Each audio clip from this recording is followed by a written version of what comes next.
This book was generated using Speakter's AI voices. You can create human-like voiceovers in over 50 languages. King Louis XIV of France was a man burdened by a dark secret. The existence of his twin brother Philippe tormented his soul, casting a long shadow over his reign. The opulent halls of Versailles echoed with the sound of Louis's restless footsteps. Golden sunlight streamed through towering windows, illuminating the king's troubled face as he paced back and forth. The weight of the crown seemed to press down upon him, each step a reminder of the precarious nature of his rule. Louis paused before a gilded mirror, studying his reflection. The face staring back at him was not just his own, but that of his hidden brother. He could almost hear the whispers of courtiers, the rustle of conspiracies in every corner. With each passing day, the threat of discovery grew, gnawing at his sanity like a relentless beast. In a moment of desperation, the king made a decision that would alter the course of history. His hands trembling, he summoned his most trusted advisors. The room fell silent as Louis spoke, his voice barely above a whisper. "Bring Philippe to the Bastille," he commanded, the words tasting bitter on his tongue. But mere imprisonment is not enough. He must be rendered unrecognizable. A chill ran through the room as Louis uttered his next words. "Bring me an iron mask, one that will cover his entire face." The mask, a cruel contraption of unyielding metal, became Philippe's constant companion. As it was locked into place, the clang echoed through the dank corridors of the Bastille, a sound that would haunt both brothers for years to come. It was as if the very essence of Philippe's identity had been sealed away, leaving only a shell of a man behind. As news of the mysterious masked prisoner spread, Paris became a cauldron of whispers and speculation. In dimly lit taverns, patrons leaned close, their ale-soaked breath mingling as they traded theories. Some spoke of a disgraced noble, while others, eyes wide with fear, whispered of a monster too hideous to behold. Meanwhile, the once inseparable Musketeers found themselves adrift in a changing world. Athos, the noble Comte de la Fère, retreated to his country estate. The clash of swords was replaced by the gentle laughter of his young son, Raoul. As he watched the boy grow, Athos couldn't help but feel a bittersweet pang, remembering the brotherhood he had left behind. Porthos, the jovial giant, now found solace in simpler pleasures. His chateau buzzed with activity, the air filled with the aroma of roasting meats and the clink of wine glasses. His booming laughter echoed through the halls as he regaled guests with tales of past glories, each story growing more outrageous with every retelling. Aramis, ever the schemer, had traded his musketeer's uniform for the robes of the church. His quick wit served him well as he climbed the ecclesiastical ladder, eventually securing the position of Bishop of Vannes. Yet even as he delivered impassioned sermons, a part of him yearned for the thrill of adventure that had once defined his life. As the years passed, the exploits of the Musketeers faded into legend, becoming little more than fireside tales told to wide-eyed children. The France they had known was changing, molded by the iron will of its young king. Louis XII's reign grew more absolute with each passing day, his vision of a centralized monarchy reshaping the very fabric of the nation. The Sun King, as he came to be known, basked in the glow of his own glory. His court was a dazzling spectacle of wealth and power, a glittering facade that hid the darkness at its core. Yet in the quiet moments when the candles burned low and the courtiers had retired, Louis would find himself staring into the darkness, haunted by the knowledge of his brother's fate. The iron mask, though hidden from sight, cast a long shadow over the glittering world he had built. It was a constant reminder of the price of absolute power, a secret that threatened to unravel everything he had worked so hard to create. As the years wore on, the aging musketeers felt a pull they couldn't ignore, a whisper on the wind, a stirring in their blood that called them back to Paris. Little did they know that fate was conspiring to reunite them, drawing them back to the heart of the city they once called home. And there, waiting for them, was a familiar face, their old captain, D'Artagnan, now serving as the captain of the King's Guards. The stage was set for one last adventure, one that would shake the very foundations of France itself. The aging musketeers found themselves drawn back to Paris, years after their last adventure. It was there, in the heart of the city they once called home, that they reunited with their old captain, D'Artagnan, now serving as the captain of the king's guards. The cobblestone streets of Paris echoed with the footsteps of four men, their cloaks billowing in the cool evening breeze. Athos, Porthos, Aramis, and D'Artagnan made their way through the winding alleys, the city's familiar sights and sounds stirring memories of their younger days. The scent of freshly baked bread mingled with the acrid smell of smoke from nearby chimneys, creating a bittersweet reminder of the passage of time. As they approached a dimly lit tavern, its wooden sign creaking like old bones in the wind, each man felt a flutter of anticipation in his chest. Inside, the air was thick with the scent of tobacco and spilled wine, a haze of smoke hanging low over the patrons. Candles flickered on rough-hewn tables, casting long shadows that danced across weathered faces and glinted off tankards of ale. The four friends settled into a corner booth, their bodies groaning softly as they lowered themselves onto the worn wooden benches. Their faces were lined with age, but their eyes still burned bright with the spark of adventure, like embers waiting to be fanned into flame. D'Artagnan signaled for a bottle of wine, his movements carrying the easy authority of his position. As the barmaid poured their drinks, her skirts swishing softly against the floor, the men studied each other's faces.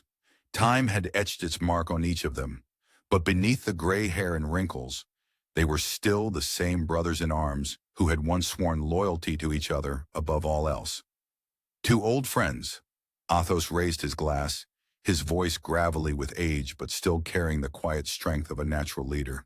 The candlelight caught the rim of his glass, sending a brief golden flash across the table. And new adventures, Porthos added with a booming laugh that shook the table and drew curious glances from nearby patrons. His massive frame seemed to fill the booth, a bear of a man whose strength had not diminished with the years. As they drank, the conversation flowed as freely as the wine. They spoke of the years that had passed, of battles fought and loves lost. Aramis, his fingers absently tracing the rim of his glass, spoke of his life in the church, his words carefully chosen to hint at deeper truths. Porthos regaled them with tales of his exploits, each story more outrageous than the last, while Athos listened with a small, knowing smile. But inevitably, their talk turned to the current state of France. The mood shifted, becoming more somber as they discussed the changes that had swept through their beloved country. "Things have changed since Mazarin's death," Aramis observed, his keen gaze piercing through the smoky air. "The king grows bolder with each passing day." Athos nodded, his brow furrowed with concern. "Louis XIV seeks absolute power. The nobility trembles, and the common folk suffer." His words hung heavy in the air, like storm clouds gathering on the horizon. Porthos slammed his fist on the table, causing the glasses to rattle. "Bah! Where's the honor in that? In our day, a man's word was his bond, and chivalry meant something." His outburst was met with a moment of silence, each man lost in thoughts of the past. D'Artagnan remained silent, his eyes darting between his friends. As captain of the king's guards, he walked a precarious line between loyalty to the crown and to his brothers. The weight of his responsibilities was visible in the slump of his shoulders, the tightness around his eyes. "And what say you, D'Artagnan?" Aramis asked, leaning forward. "Surely you've seen the changes from your position at court." D'Artagnan sighed, running a hand through his graying hair. "I serve at the pleasure of the king," he said carefully, each word measured. "But I cannot deny that the winds of change blow strong through the halls of power." His admission seemed to release a tension in the group, as if by speaking the truth aloud, he had given voice to their shared concerns. As the night wore on, the conversation took on a more secretive tone. Aramis, now a Jesuit priest and the Bishop of Vannes, began to speak in riddles and half-truths, his words carefully chosen to pique the curiosity of his old comrades. "Perhaps," he said, leaning in close, his voice barely above a whisper, "there is a way to restore balance to France, a way that requires the courage and skill of four old friends." The others exchanged glances, a mixture of excitement and trepidation in their eyes. They had come to Paris seeking a reunion, but Aramis's words hinted at something more, a final adventure that could change the course of history.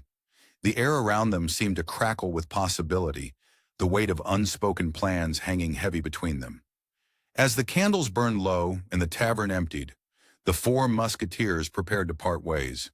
They embraced, clapping each other on the back with a vigor that belied their years. The touch of hands on shoulders, the warmth of bodies pressed close in friendship, spoke louder than words of their enduring bond. "Whatever comes," Athos said, his voice thick with emotion, "we face it together." His words were a vow, a renewal of the oath they had sworn so many years ago. They stepped out into the cool night air, each feeling the stirring of something momentous on the horizon. The streets of Paris seemed to hold their breath, as if sensing the approach of a storm. And in the hearts of four aging heroes, the embers of adventure began to glow once more, ready to ignite into a blaze that would test their friendship, their courage, and their very souls. As they parted ways, each man felt a shiver of anticipation run down his spine. The night air seemed charged with electricity, the shadows deeper and more mysterious than before. D'Artagnan paused at the corner, watching his friends disappear into the darkness. He couldn't shake the feeling that their next meeting would be unlike any they had experienced before. With a deep breath, he turned towards the palace, his mind racing with the possibilities Aramis had hinted at. As he approached the gates, he noticed an unusual flurry of activity for such a late hour. Guards rushed past him, their faces tense and worried. Something was wrong. D'Artagnan quickened his pace, his hand instinctively moving to the hilt of his sword. As he entered the palace, he was immediately struck by the atmosphere of urgency and fear. The air in the room was thick with anticipation, heavy as a wool blanket on a summer's night. Flickering candlelight cast long, dancing shadows on the stone walls, their movement mirroring the restless energy of the men gathered within. The air in the room was thick with anticipation, heavy as a wool blanket on a summer's night. Flickering candlelight cast long, dancing shadows on the stone walls, their movement mirroring the restless energy of the men gathered within. Aramis leaned forward, his eyes gleaming with an intensity that seemed to pierce the gloom. When he spoke, his voice was barely above a whisper, yet it carried the weight of a thunderclap. "Imagine, my friend," he began, each word dripping with passion, "a young man, gentle as a lamb, locked away in the darkest depths of the Bastille. His crime? Merely existing as the king's twin." Athos and Porthos exchanged uneasy glances, their weathered faces etched with concern. The creaking of their leather seats seemed to echo the tension in their bones. Aramis continued, his voice rising with emotion, filling the chamber like smoke. "Philippe, untouched by the corrupting influence of power, has known only hardship. Yet in that crucible of suffering, a truly compassionate soul has been forged, a soul that could lead France to greatness." The room fell silent, save for the crackling of the hearth. The flames cast a warm glow on their faces, highlighting the lines of worry and excitement etched upon them. Athos, ever the voice of reason, broke the silence with a furrowed brow. "Aramis," he said, his tone measured but tinged with worry, "what you propose, it's treason. We could plunge the nation into civil war." Porthos shifted in his seat, the wooden chair groaning under his massive frame. His eyes sparkled with a hint of the old adventurous spirit that had defined their youth. "But think of it, Athos," he rumbled, his deep voice seeming to vibrate the very air. "One last great deed, eh? Like the old days." Aramis seized upon Porthos's enthusiasm, pressing his advantage. With a flourish, he produced a roll of parchment from his robes, unfurling it to reveal intricate plans and diagrams. The soft rustle of paper filled the air as he spread it out on the table before them. "I've thought of everything, my friends," he insisted, his finger tracing the lines on the parchment. "The Bastille's defenses, the guard rotations, even how we'll spirit Philippe away under cover of darkness." As the night wore on, the chamber became a crucible of debate.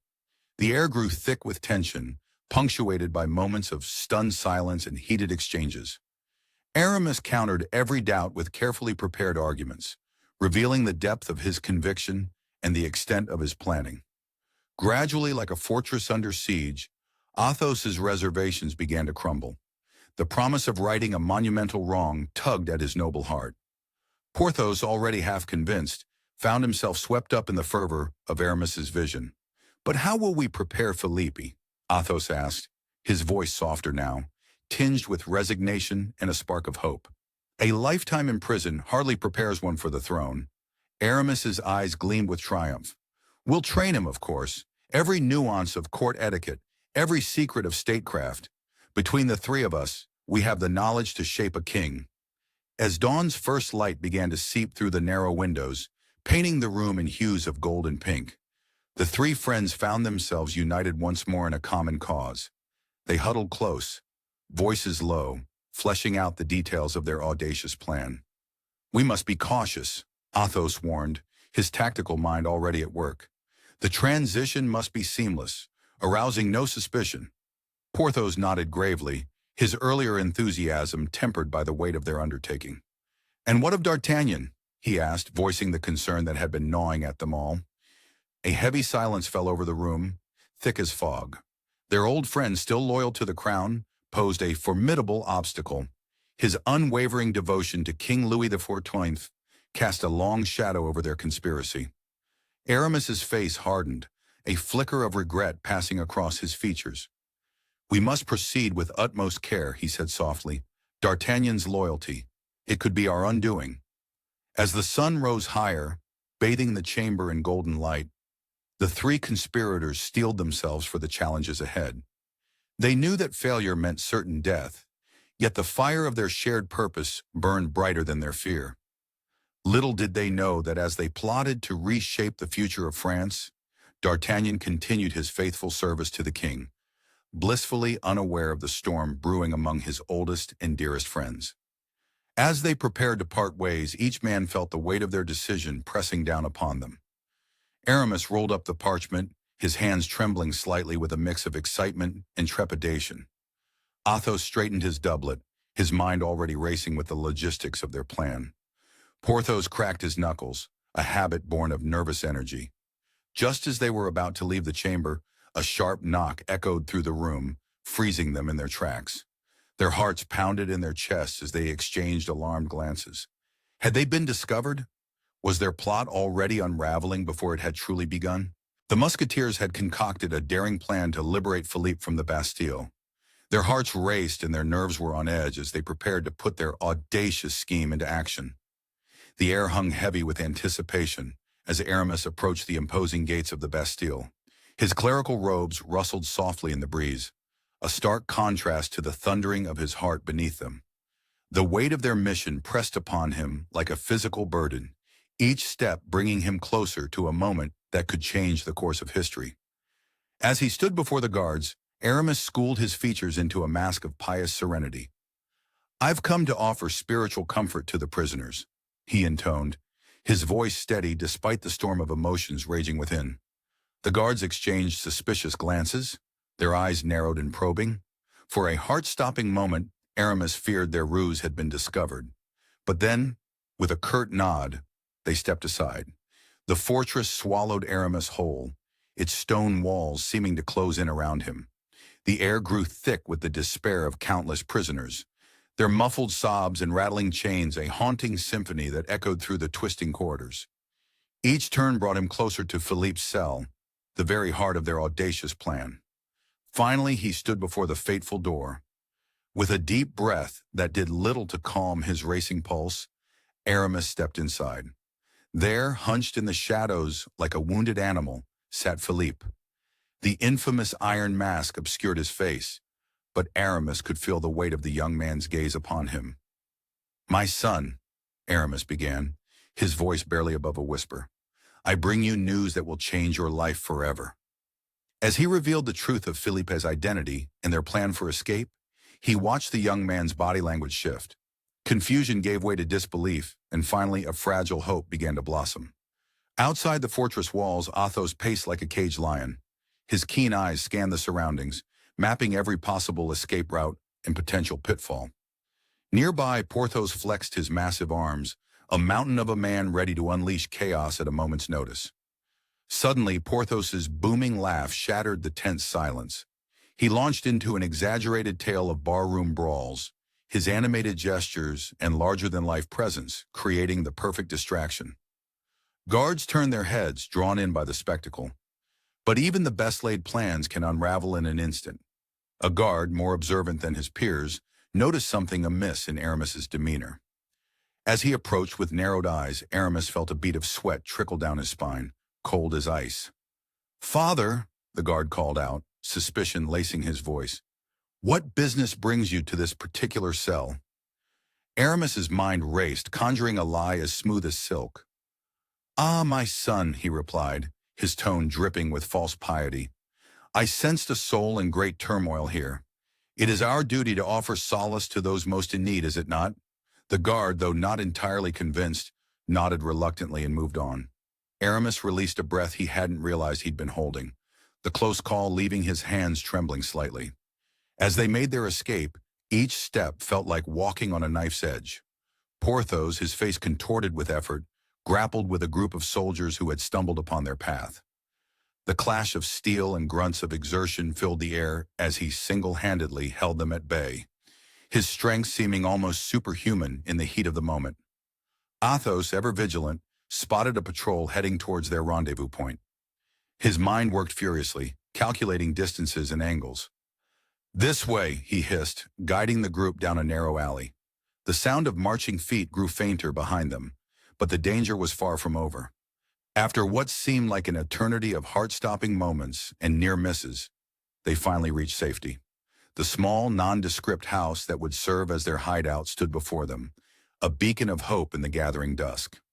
Once inside, the real work began. Philippe, overwhelmed by his newfound freedom and the weight of his true identity, sat in stunned silence as the Musketeers began their crash course in royal etiquette. "Stand straight, shoulders back," Athos instructed, his voice firm but not unkind. "A king never slouches." Philippe straightened, his posture transforming before their eyes. Aramis delved into recent history, painting vivid pictures of court intrigues and political maneuverings. His words brought the glittering world of Versailles to life, a stark contrast to the dank cell Philippe had called home for so long. Porthos, surprisingly gentle for a man of his size, guided Philippe through the intricacies of formal dining. "Small bites, chew slowly," he demonstrated, his massive hands deftly wielding delicate cutlery. As days turned into weeks, Philippe's transformation slowly took shape. The timid prisoner gave way to a man who carried himself with growing confidence. Yet in quiet moments, doubt would creep into his eyes, a reminder of the monumental task that lay ahead. The Musketeers, drawing on their vast experience and unshakable bond, poured everything they had into preparing Philippe. They knew that the slightest misstep could unravel their entire plan, condemning them all to a fate worse than death. But as they watched Philippe stand a little taller each day, a glimmer of hope began to take root. As the final day of preparation dawned, a palpable tension filled the air. The Musketeers exchanged knowing glances, each silently acknowledging the gravity of what they were about to attempt. Philippe stood before them, no longer the cowering prisoner, but a man on the cusp of his destiny. "Are you ready?" Athos asked, his voice barely above a whisper. Philippe nodded, his eyes blazing with a mixture of determination and fear. "As ready as I'll ever be," he replied, his voice steady despite the trembling of his hands. As they prepared to leave their hideout, a sudden commotion outside froze them in their tracks. The sound of horses' hooves and shouted orders filled the air. Had they been discovered? The Musketeers reached for their weapons, hearts pounding. The time for planning was over. Now they would face whatever came next together. The Musketeers had meticulously planned their audacious scheme to install Philippe as the King of France. With nerves of steel and hearts pounding, they prepared to execute their daring plan. The grand masked ball at the palace was a whirlwind of color and sound. Silk rustled, jewels glinted, and laughter echoed off marble walls. The air was thick with perfume and intrigue, a heady mix that set pulses racing. Aramis, his eyes sharp behind an ornate mask, scanned the crowd. His fingers twitched, ready to signal his companions. The moment they had prepared for was finally at hand. Moving with the practiced ease of a courtier, Aramis glided through the throng. He whispered here, gestured there, setting in motion a series of distractions as precise as clockwork. Louis XIV, resplendent in gold that caught the light of 1,000 candles, found himself suddenly alone. The king blinked, momentarily confused by the absence of his ever-present entourage. In that heartbeat of isolation, the Musketeers struck. Quick as cats, they pounced. Louis's muffled cry of surprise was lost in the swell of music. Philippe, trembling like a leaf in autumn, stepped forward. The brothers' eyes met, a mirror of shock and destiny. For a moment, time seemed to stand still. Then, with deft hands honed by years of soldiering, they switched the costumes. Philippe's breath came in short, sharp gasps as the weight of royal robes settled on his shoulders. He closed his eyes, took a deep breath that filled his lungs with the scent of beeswax and wine, then stepped back into the dazzling ballroom. The new king's reign began with a flourish that sent ripples of astonishment through the court. Philippe's first decree fell like cool rain on parched earth, reducing the crushing tax burden on the common folk. In taverns and market squares, people gathered in hushed groups, hardly daring to believe the news. "Did you hear?" a grizzled farmer whispered to his neighbor. "The king's lowered the taxes. Maybe we'll be able to keep some grain for ourselves this winter." The release of political prisoners came next, a move that set tongues wagging from the lowest alleys to the highest salons. The Bastille's iron gates creaked open, spilling men blinking and stumbling into the light of freedom. "France needs unity, not division," Philippe proclaimed, his voice ringing with a conviction that surprised even himself. The court watched, fascinated, as their king seemed to transform before their eyes. Gone was the aloof monarch, replaced by a man who leaned forward on his throne, brow furrowed in concentration as he listened to the concerns of his subjects. Farmers with calloused hands, merchants with ledgers tucked under their arms, and nobles with powdered wigs all found an attentive ear. "It's as if he's become a different person entirely," one courtier murmured to another, not realizing how close to the truth they had stumbled. As days melted into weeks, Philippe grew more confident in his role. The Musketeers, ever vigilant, guided him with whispered advice and subtle gestures. Slowly, the new king began to implement policies that reflected his own vision for France, a vision of justice and prosperity for all. But while Philippe basked in the warm glow of public adoration, a storm was brewing. Deep in the bowels of the Bastille, the true Louis XIV seethed. His rage was a living thing, hot and vicious, threatening to melt the iron mask now permanently affixed to his face. His eyes, visible through narrow slits, burned with the fury of a deposed god. Through whispers and bribes, Louis managed to communicate with those still loyal to him. His mother, Anne of Austria, felt a mother's intuition that something was amiss with her son. Colbert, the king's trusted advisor, noted subtle inconsistencies that gnawed at his sharp mind. Together, they began to weave a counterplot, a web to ensnare the impostor and restore their rightful king. In the palace, an undercurrent of tension began to rise like floodwaters. Those closest to the king, valets, advisors, even his own wife, started to notice small discrepancies. A gesture here, a turn of phrase there, decisions that seemed at odds with the Louis they thought they knew. The Musketeers watched this growing unease with hearts that alternated between pride in their success and fear of discovery. They knew that their grand deception balanced on a knife's edge. One wrong move, one slip of the tongue, and they would all face the executioner's blade. As night fell over Paris, Philippe stood at the window of his royal chambers, the weight of his deception heavy on his shoulders. Outside, the city glittered like a blanket of stars, unaware of the drama unfolding in its midst. In the shadows of the room, Aramis watched his protégé, his hand resting lightly on the hilt of his sword. "We've come so far," Aramis murmured, his voice barely audible above the distant sounds of the city.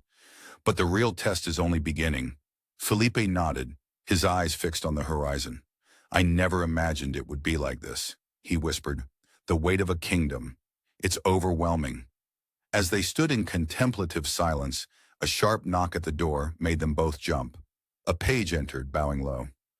"Your Majesty," he said, his voice trembling slightly, "Captain D'Artagnan requests an immediate audience. He says it's a matter of utmost urgency." Philippe and Aramis exchanged a look of alarm. D'Artagnan, the keen-eyed captain of the king's guards, was not a man to be trifled with. Had he noticed something amiss? As Philippe steeled himself to face this new challenge, he couldn't shake the feeling that their carefully constructed facade was about to crumble. D'Artagnan, the astute captain of the king's guards, had always prided himself on his keen eye for detail. It was this very skill that now led him to notice inconsistencies in the king's behavior that others had overlooked.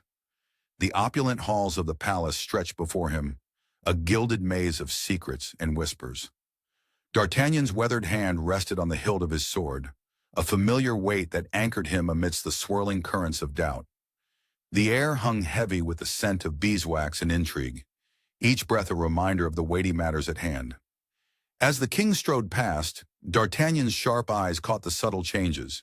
The once commanding voice now carried a hint of uncertainty, like a faltering note in a grand symphony.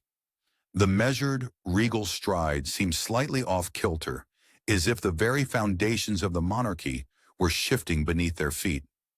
These observations gnawed at D'Artagnan's mind, an incessant itch he couldn't scratch. The walls of the palace, once a symbol of stability, now seemed to close in around him, whispering of secrets and deception. Driven by an unshakable need for truth, D'Artagnan embarked on a clandestine investigation. He moved through the palace like a shadow, his footsteps silent on the polished marble floors. The rustle of silk gowns and the murmur of hushed conversations became a constant backdrop to his covert inquiries. With each passing day, he questioned the staff, his piercing gaze searching for the slightest flicker of deception in their eyes. The weight of suspicion hung in the air, thick as the perfumed smoke that curled from ornate censers. As night fell, D'Artagnan retreated to his quarters, a sanctuary of solitude amidst the bustling palace. The flickering candlelight cast dancing shadows on the walls as he pored over records of the king's activities. Each document crackled beneath his fingers, the parchment seeming to whisper its secrets in the stillness of the night. The discrepancies he uncovered, though minor on their own, began to form a puzzling and unsettling picture. It was as if he were assembling a mosaic, each tiny piece revealing a fraction of a larger, more disturbing truth. The burden of his discoveries pressed heavily on D'Artagnan's shoulders, a physical weight that seemed to grow with each passing day. His loyalty to the crown, once as unshakable as the foundations of the palace itself, now clashed violently with the bonds of friendship forged through years of adventure with the Musketeers. This internal struggle raged like a tempest, robbing him of sleep and peace of mind. In the dead of night, he would find himself staring at the ceiling, the faces of his old comrades haunting his thoughts. The choice before him loomed like a chasm, deep and treacherous. During his duties, D'Artagnan's usually razor-sharp focus dulled, his thoughts drifting like leaves on a turbulent stream. The sword at his side felt heavier with each passing hour, as if laden with the consequences of the choice he knew he must make. After nights filled with restless tossing and turning, the sheets tangled around him like the coils of his own conflicted conscience, D'Artagnan reached a decision. His oath to the crown, sworn with unwavering conviction, must take precedence. The taste of betrayal was bitter on his tongue as he began to secretly assist Louis XIV's supporters in planning the king's return to power. The palace, once a bastion of grandeur, now seemed to D'Artagnan like a powder keg ready to explode. Every whispered conversation carried the potential to ignite the situation, every furtive glance a possible spark. The air crackled with tension, thick enough to cut with a blade. As he moved through the corridors, coordinating with the king's loyalists, D'Artagnan felt the invisible threads of fate drawing tighter around him and his old friends. Each step echoed with the weight of impending confrontation, a drumbeat of doom that only he could hear.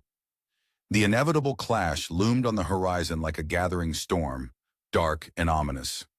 D'Artagnan steeled himself for the moment when he would have to face his former comrades, knowing that his actions would be seen as the ultimate betrayal.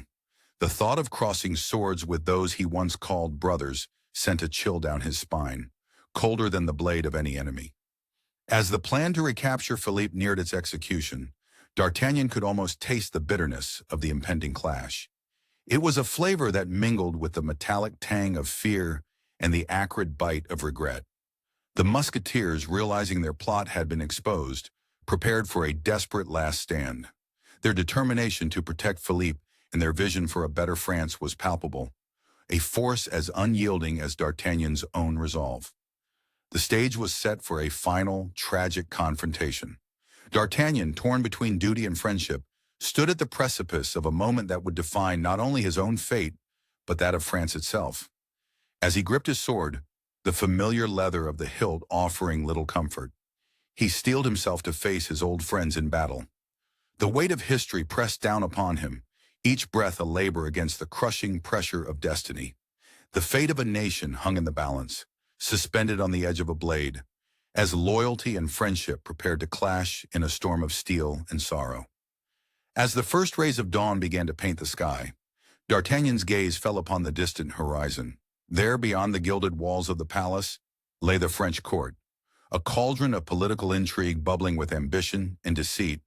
And amidst this tumultuous backdrop, a personal tragedy was unfolding for the noble Athos, a new thread in the tapestry of betrayal and heartbreak that threatened to unravel the very fabric of their world.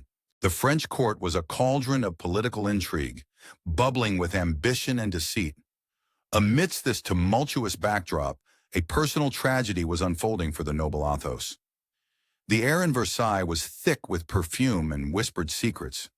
Silk rustled as courtiers moved through gilded halls, their faces masks of politeness hiding daggers of ambition. In this world of glittering facades, Athos's son Raoul stood out like a breath of fresh air.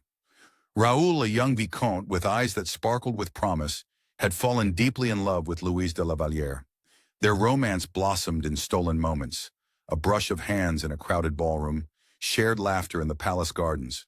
To those who witnessed their love, it seemed as if the very air shimmered around them, charged with the electricity of young passion. But fate, that fickle mistress, had other plans. During a grand court gathering, King Louis XIV gaze fell upon Louise. The young king's eyes, dark and intense, followed her every move. The air in the room seemed to shift, as if all present could sense the change in the wind. Louis began his pursuit with the full force of his royal charm. His words dripped with honey, promises of a life beyond imagination falling from his lips. Louise found herself caught in a whirlwind, her heart torn between her love for Raoul and the intoxicating allure of the king's attention. Days turned to weeks, and Louise's resolve crumbled like autumn leaves underfoot. With tears in her eyes and a heavy heart, she succumbed to Louis's advances. The news spread through the court like wildfire, whispers and pointed looks following in its wake. When Raoul learned of the betrayal, it was as if the ground had opened beneath his feet. The world around him seemed to lose its color, fading to shades of gray.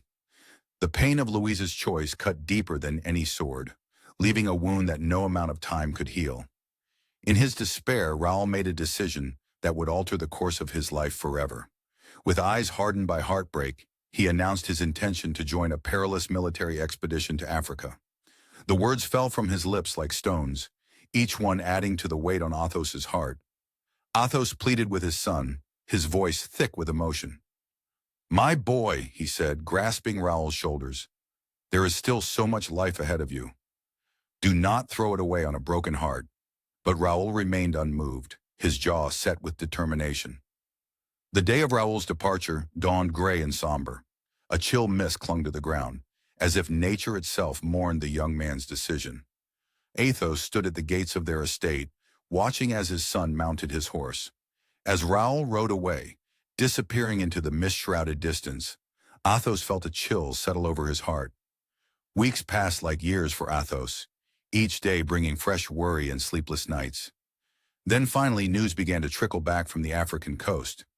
Reports spoke of a fierce battle, where the French forces had clashed with local tribes. Raoul's name was mentioned again and again, tales of his bravery spreading through the ranks like wildfire. But valor alone is not enough to turn aside the cruel hand of fate. On a sweltering afternoon, as the sun beat down mercilessly on the French countryside, word reached Athos's estate. The messenger's face was grim as he delivered the news that Athos had dreaded since the day of Raoul's departure.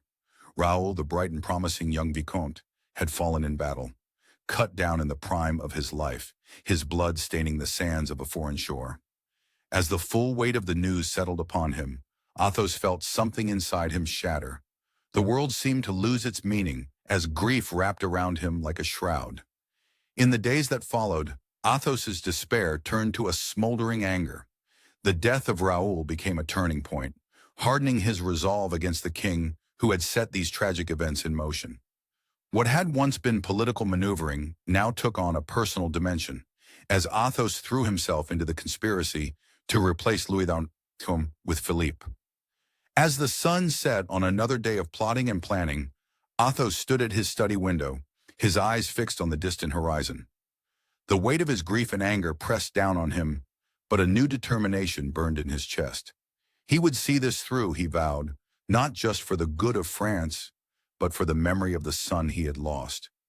Little did Athos know that at that very moment, miles away, two of his oldest friends were embarking on a mission that would change everything. The salty sea air whipped around Aramis and Porthos as they stood atop the ancient walls of Belle-Île, their eyes scanning the horizon for any sign of the impending threat that could unravel all their carefully laid plans. The salty sea air whipped around Aramis and Porthos as they stood atop the ancient walls of Belle-Île.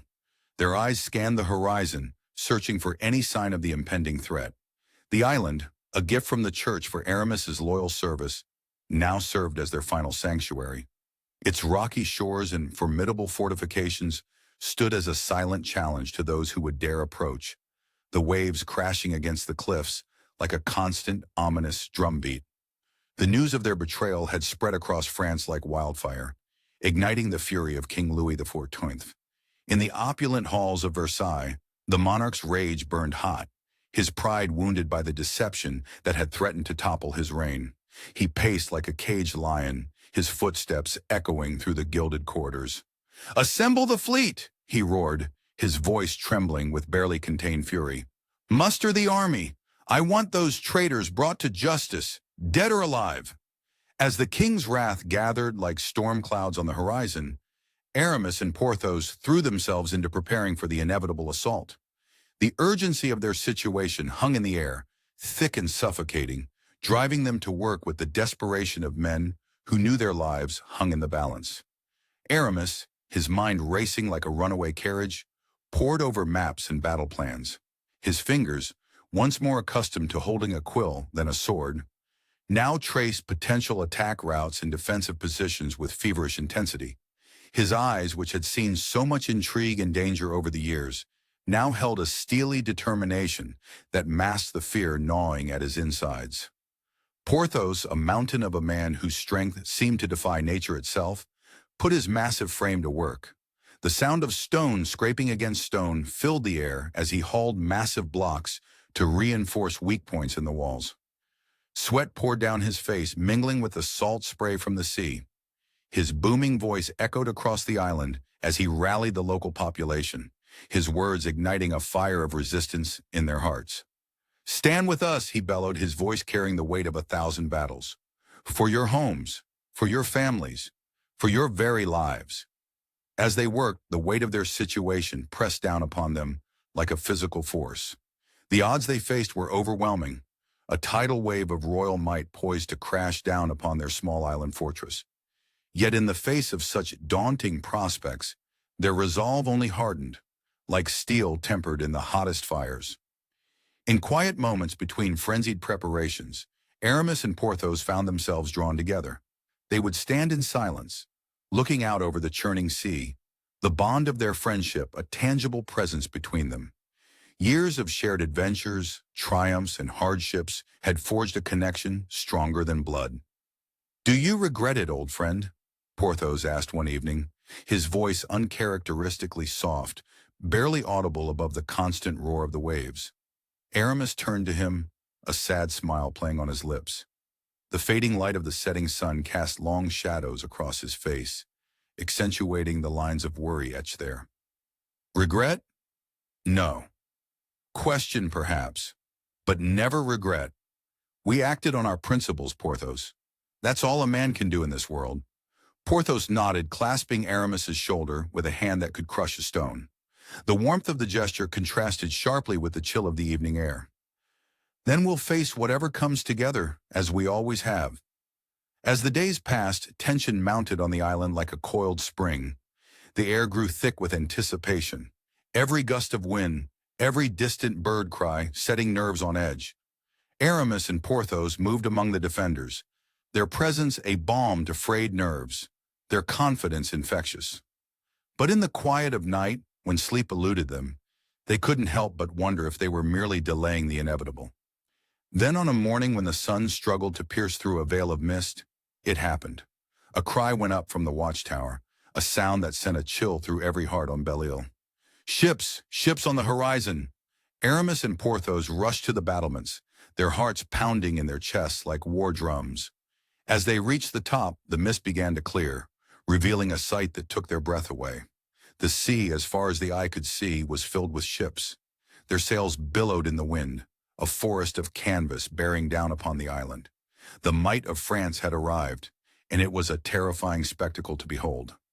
Aramis and Porthos stood side by side, their shoulders touching as they watched the approaching armada. The weight of the moment pressed down upon them, the realization that this could very well be their last stand. Yet in the face of such overwhelming odds, they found strength in each other's presence. Porthos's hand went to the hilt of his sword, a gesture as natural to him as breathing. The familiar feel of the weapon brought a grim smile to his face. "Well, my friend," he said, his voice a low rumble, "it seems the dance is about to begin." Aramis nodded, his eyes never leaving the horizon. The approaching ships seemed to fill his entire field of vision, a wall of wood and canvas that promised destruction. "Indeed it is, Porthos, and we shall give them a performance they'll never forget." With grim determination etched on their faces, Aramis and Porthos prepared to face the onslaught. They were ready to fight to the last, for their beliefs, for their friendship, and for each other. As the first ships drew near, the two friends exchanged a final look, a lifetime of shared experiences passing between them in a single glance. Suddenly the air was filled with the deafening boom of cannon fire. The first volley from the approaching fleet screamed towards the island, the iron balls whistling through the air like harbingers of doom. Aramis and Porthos braced themselves, their bodies tensing as they awaited the impact. The world seemed to hold its breath for a moment, and then the siege of Belle-Île had reached a fever pitch. The battle raged on with an intensity that shook the very foundations of the island fortress. Smoke hung thick in the air, stinging eyes and choking lungs. The acrid smell of gunpowder mixed with the metallic tang of blood, creating a nauseating cocktail that permeated every corner of the battlefield. Amidst the chaos stood Porthos, a titan of strength and courage. His massive frame, silhouetted against the fiery sky, became a beacon of hope for the beleaguered defenders. Sweat glistened on his brow as he hefted a massive boulder, muscles straining under the weight. With a roar that rivaled the thunder of cannons, he hurled the projectile at an approaching ship. The satisfying crunch of splintering wood echoed across the water as the boulder found its mark. The king's forces crashed against the island's defenses like relentless waves against a rocky shore. Each assault tested the mettle of the fortifications and the resolve of its defenders. Porthos, his eyes blazing with determination, orchestrated daring counterattacks that sent the invaders reeling back. His voice, deep and commanding, cut through the din of battle, rallying the defenders and striking fear into the hearts of their enemies. "Hold the line!" Porthos bellowed, his words carrying over the clash of steel and the screams of the wounded. "For Belle-Île! For freedom!" As the days wore on, whispers of Porthos' feat spread through both camps. To the defenders, he was a living legend, his very presence bolstering their courage. To the attackers, he became a figure of dread, a giant who seemed to possess the strength of 10 men. Despite their valiant efforts, Aramis and Porthos soon found themselves in an impossible situation. The sheer numbers of the king's army, combined with the relentless bombardment from the fleet, slowly but surely wore down their defenses. It was like watching grains of sand slip through an hourglass, each moment bringing them closer to inevitable defeat. In a rare moment of quiet between attacks, Aramis pulled Porthos aside. The two old friends stood in the shadow of a crumbling wall, their faces etched with weariness and grim determination. The air around them was heavy with the weight of unspoken words and shared history. "My friend," Aramis said, his voice low and urgent. "I fear we have but one chance left." He outlined a desperate plan for escape, suggesting they split up to increase their odds of survival. "You must create a diversion," he explained, his eyes searching Porthos's face. "It may be our only hope." Porthos didn't hesitate for a moment. A sad smile played across his lips as he clasped Aramis's shoulder, feeling the familiar warmth of brotherhood. "Then a diversion you shall have, my brother," he said, his voice thick with emotion. As if on cue, a fresh wave of attackers breached the outer defenses. The air filled with shouts and the clash of weapons. Porthos turned to face the oncoming storm, his massive frame silhouetted against the chaos. With deliberate movements, he armed himself for what he knew would be his final battle. He hefted his favorite sword, its familiar weight a comfort in his hand. His eyes, usually twinkling with mirth, now burned with fierce determination. What followed was a display of heroism that would be remembered for generations. Porthos moved like a whirlwind of destruction, his sword flashing in the sunlight as he cut down foe after foe. His fists, when his blade was occupied, dealt devastation with bone-crushing force. The ground beneath his feet grew slick with blood, but still he fought on, driven by a desperate need to buy time for his friend's escape. As the battle reached its crescendo, Porthos fought his way towards a strategically placed grotto. His plan, born of desperation and selflessness, was taking shape. With a roar that seemed to shake the very foundations of the island, Porthos used his incredible strength to bring down the grotto's entrance. The ground shook violently, and a cloud of dust billowed outward, obscuring everything in a thick, choking haze. In that moment of confusion, Aramis seized his chance to escape, his heart heavy with the knowledge of his friend's sacrifice. As he slipped away into the chaos, the sound of falling rocks and anguished cries filled the air. As the dust settled, the terrible truth became clear. Porthos, the giant, the hero, lay buried beneath tons of rock and earth, along with a large contingent of the attacking force. He had given his life to secure his friend's escape, his final act a testament to his unwavering loyalty and courage. And so fell Porthos, one of the greatest musketeers France had ever known. He died as he had lived, a hero to the last, his strength and sacrifice ensuring that his friend might live to fight another day. With his passing, an era came to an end, but the legend of Porthos would live on, a shining example of bravery and friendship in the face of insurmountable odds. As the dust of battle began to settle and the reality of Porthos's sacrifice sank in, a new tension gripped the air. On the horizon, a fleet of ships appeared, bearing the colors of the King's Guard. At their helm stood a familiar figure, his stance proud and determined. D'Artagnan, once a brother in arms, now approached as the harbinger of their final doom. The stage was set for a confrontation that would test the very limits of loyalty, friendship, and honor. D'Artagnan stood at the helm of the King's Guards, his face etched with determination. As captain, he bore the weight of leading the final assault on Belle-Île, his heart heavy with conflicting loyalties. The salty sea air stung his eyes and whipped his graying hair as he surveyed the fortified island before him. Belle-Île loomed like a defiant giant, its stone walls a testament to the resolve of those who defended it. The fortress seemed to mock him, a stark reminder of the friends he now faced as enemies. D'Artagnan's mind raced with memories of Aramis and Porthos, their laughter, their courage, their unwavering friendship. Now those same brothers in arms stood on the other side of this conflict. The irony of it all tasted bitter in his mouth. With a deep breath that seemed to draw strength from the very air around him, D'Artagnan raised his sword. The sunlight glinted off the blade, a fleeting moment of beauty before the storm of battle.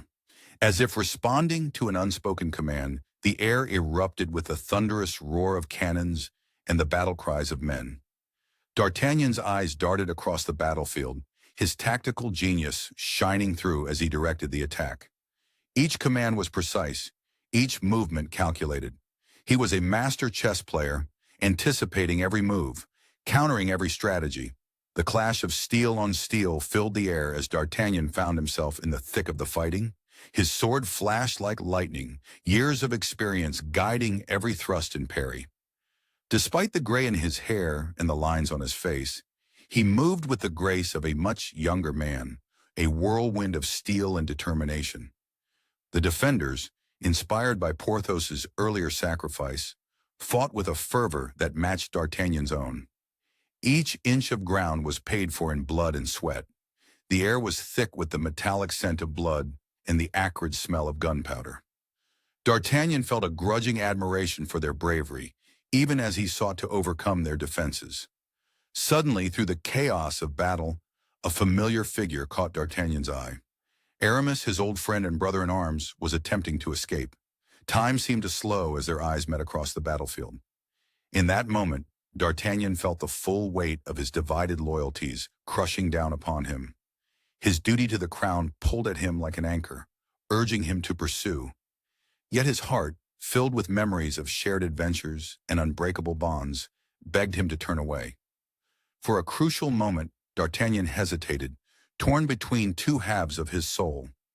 That brief moment of indecision proved fatal. The air split with a deafening roar, and D'Artagnan felt a searing pain tear through his body. A stray cannonball, blind to loyalty and friendship, had found its mark. The legendary musketeer fell, his world spinning into darkness. As he lay on the blood-soaked ground, D'Artagnan's life flashed before his eyes. He saw the faces of friends long gone, heard the laughter of shared victories, and felt the sting of past defeats. Kings he had served, battles he had fought, and the unwavering code of honor that had guided his every action. All of it swirled together in a tapestry of memories. With each labored breath, a strange sense of peace settled over him. He had lived as he had always strived to, with courage, loyalty, and honor. Even in this final battle, he had remained true to himself. As the light began to fade from his eyes, D'Artagnan's thoughts turned to his friends, those he had fought against and those he had fought beside. With his last ounce of strength, he whispered a prayer for them all, his voice barely audible above the din of battle. "May God watch over you, my brothers," he murmured, a single tear tracing a path down his weathered cheek. With those final words, D'Artagnan, the last of the great musketeers, breathed his last. His passing marked more than just the end of a man. It signaled the end of an era. The ideals of individual heroism and unwavering loyalty to one's companions seemed to die with him, giving way to the cold, unyielding power of absolute monarchy. As news of D'Artagnan's fall spread across the battlefield, an eerie hush fell over friend and foe alike. Swords lowered, cannons fell silent, and for a brief moment, the world seemed to pause. All recognized that they had witnessed the passing of a legend, a man whose like would never be seen again. In the sudden quiet, a lone figure slipped away from the battlefield, his heart heavy with grief. Aramis, now the sole survivor of the legendary Musketeers, knew his journey was far from over. As he disappeared into the shadows, the weight of his fallen comrades pressed upon him, driving him forward. The road ahead was fraught with danger, but he had no choice. He had to keep moving, for the sake of those he had lost and for the secrets he still carried. The journey to Spain was a harrowing odyssey, each step a dance with death. Aramis moved like a shadow, his heart heavy with the loss of his dear friend Porthos. The rhythmic pounding of hooves and the whisper of wind through leaves became a constant companion, punctuated by moments of heart-stopping silence when danger lurked nearby. As Aramis finally set foot on Spanish soil, the weight of his past life seemed to fall away like a discarded cloak. The air was thick with the scent of unfamiliar spices, a heady mix that spoke of new beginnings and untold possibilities. He took a deep breath, letting the foreign aromas fill his lungs, steeling himself for the challenges ahead. With the determination of a man reborn, Aramis threw himself into learning the language and customs of his adopted home. The musical lilt of Spanish became a constant melody in his ears, each new word a small victory in his quest for reinvention. He practiced in quiet corners of taverns, his tongue stumbling over unfamiliar sounds until they became as natural as breathing. Aramis's natural charm blossomed in this new environment like a rare flower finding fertile soil. His quick wit and silver tongue soon had the locals warming to him, their initial suspicion melting away in the face of his disarming smile. He moved through Spanish society with the grace of a seasoned courtier, each conversation a carefully choreographed performance.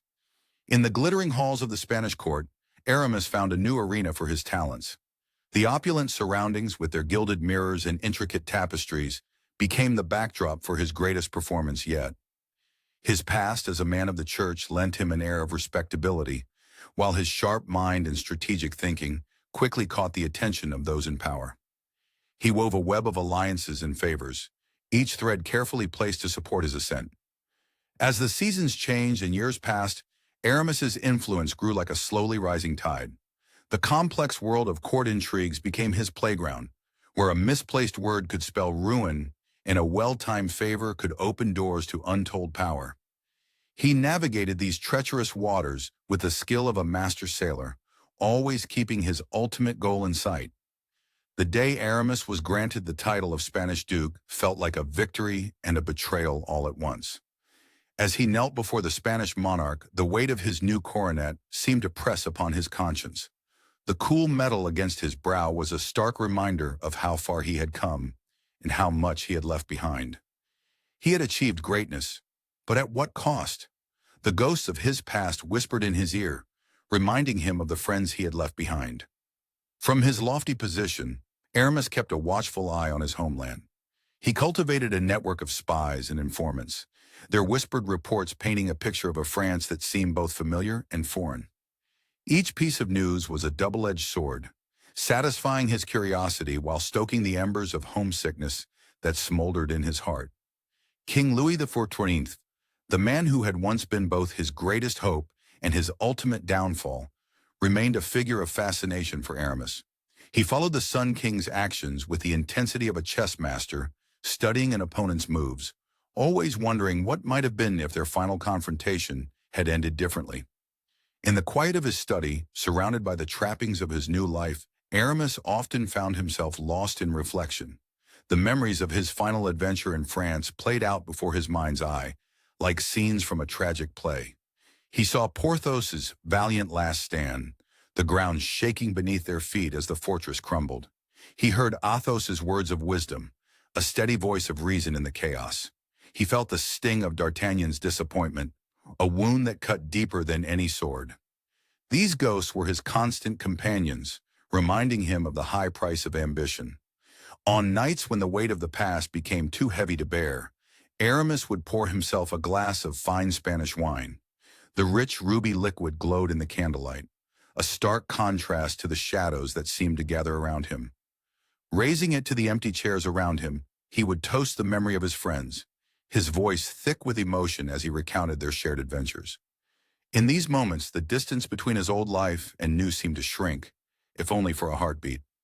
As the years rolled on, Aramis found a measure of peace in his exile. He threw himself into his duties as a Spanish duke, working tirelessly for the betterment of his adopted people. The satisfaction of seeing lives improved under his guidance helped to soothe the ache of his past. Yet no matter how high he climbed or how much good he did, a part of him remained forever changed by the events that had led to his flight from France. The ambitious schemer who had once dreamed of reshaping a kingdom had been tempered by loss and regret. In quiet moments, Aramis would gaze out over the Spanish landscape, so different from the rolling hills of his homeland.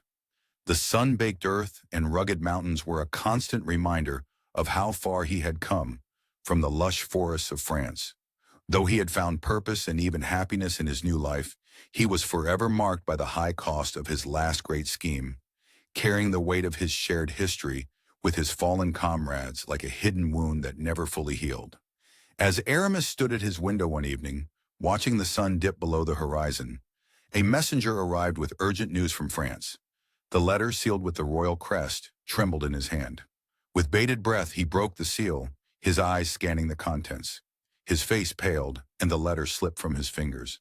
The words echoed in his mind. King Louis XIV had emerged from the conspiracy stronger than ever before.